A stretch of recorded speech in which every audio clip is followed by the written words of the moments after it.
Greetings all, it's Max and we're back and we're going to do a brief Bible study on 1 Timothy chapter 3. And we're going to talk about people who consider themselves pastors, self-proclaimed for the most part. They're going to be on the internet. And there's at least a half a dozen that I can think of off the top of my head. Just off the top of my head. And they go out there and, it's okay to go out and go spread the gospel and talk about the Bible and stuff like that. But there are some of these people that call themselves elders. There are some of these people that call themselves pastors or deacons or some things like that. And it doesn't follow up with the Bible, especially when you listen to the doctrine that they are preaching. Okay? So 1 Timothy chapter 3. This is the true saying, if a man desire the office of bishop, he desireth a good work. We're going to go to Webster's 1829, I think, right? 1828. An overseer, a spiritual superintendent, ruler, or director applied to Christ. This is basically a pastor. Office of bishop is basically a pastor. All right? A bishop then must be blameless, a husband of one wife, vigilant, sober, of good behavior, given to hospitality, and apt to teach. Not given to wine, no striker. We'll pull up striker. One that strikes or which strikes. A quarrelsome man. How many, it talks about men in here nonstop. For all these women who want to call themselves elders and deacons, I'm sorry. It's not in the Bible. They always talk about man. One that ruleth his own house, having his children in subjugation with all gravity. For if a man not know how to rule his own house, how shall he take care of the church of God? Not a novice, lest being filled up with the pride, he fall into the condemnation of the devil. Moreover, he must have a good report of them which are without, lest he fall into reproach and the snare of the devil.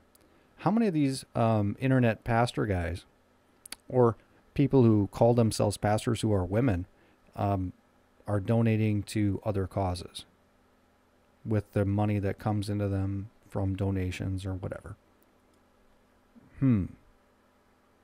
That's my new favorite word. Thanks, Ed.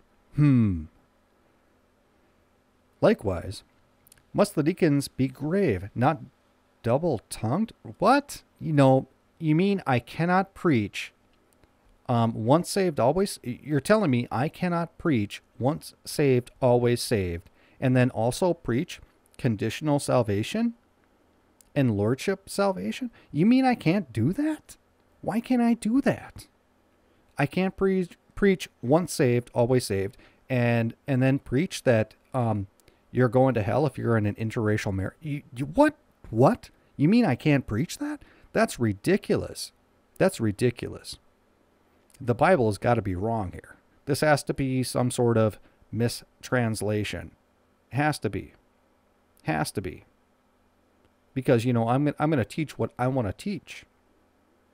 And, if I want to teach that everyone who believes in the Trinity is going to hell and add to the gospel, then I'm going to do that. And the Bible is just plain wrong. Right?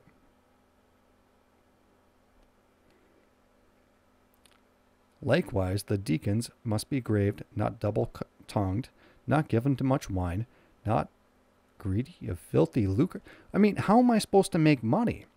It is the body of Christ's duty. It's their duty to buy all of my cereal in the morning and pay for my roof and my four-wheelers, and that's just their job. Why else would I be doing this, right? That's what Christ wants me to do, is to get money from the body of Christ. That's what they want me to do. Otherwise, I wouldn't be getting money from the body of Christ, right? Must be true. Must be true. Holding the mystery of faith in a pure conscience. Okay. And let these also first be proved, and then let them use the office of deacon, being found blameless. And I think I have deacon up here, so we can define that. The person of the lowest degree of holy odors. That's me. If I'm anything, I guess that's what I would be. I'm the lowest guy on the totem pole. To me, I'm just a Bible talking dude. That's what I say. If someone wants to lay the term of deacon on me, they can go ahead and do that. Teacher, whatever. I don't know. I've always just been a Bible talking dude. That's just what I do. Okay?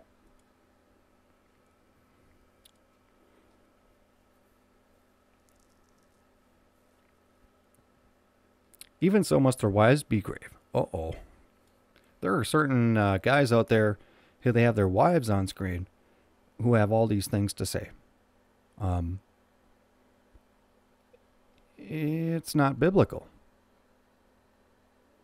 It's not biblical. There is nothing in here about any of this stuff about being teachers, deacons, bishops, or pastors, about them being women. Nothing. There's nothing about that anywhere in the Bible. And it's because the Adam and Eve thing. And people may not agree with that, but that's just what the book says. All right? That's what the book says. But their wives must be grave. And not slanderers. Who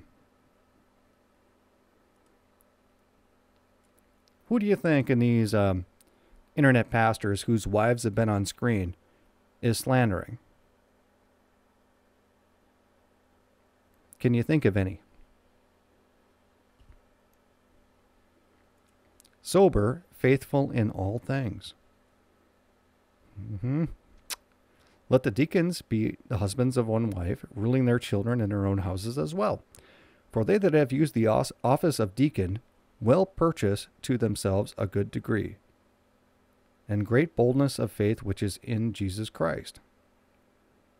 These things I write unto thee, hoping to come unto thee shortly. But if I tarry long, that thou mayest know how oughtest behave thyself in the house of God, which is the church of the living God, the pillar of the ground of truth. And without controversy, great is the mystery of godliness. Well, not according to certain people out there. There are certain people out there who absolutely define it as this is the way it is, and if you don't believe that, you're lost. There are certain people out there who say that. And they say, yeah, they're adding the gospel, and they say, you're lost if you don't believe the way that I say, because they figured out the mystery of godliness. They have it all figured out. They have it on a spreadsheet or something. Okay? And their wife can tell you all about it too. And talk about Jesuits.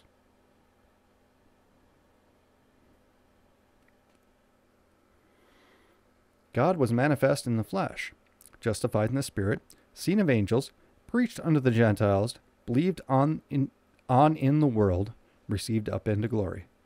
And you got the gospel right there. So that's my study of 1 Timothy 3.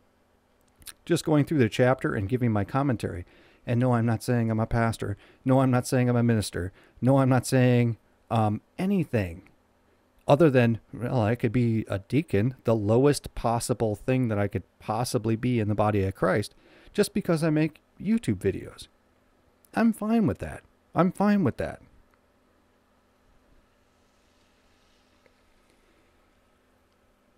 And we all know the gift who keeps on giving doesn't follow any of this stuff.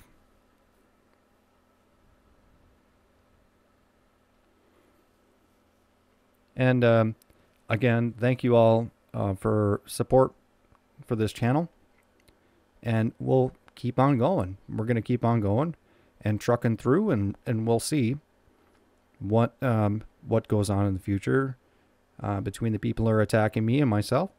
And, you know, we'll just see. We'll just see how much God supports different people. And with that, I think we're going to be out of here.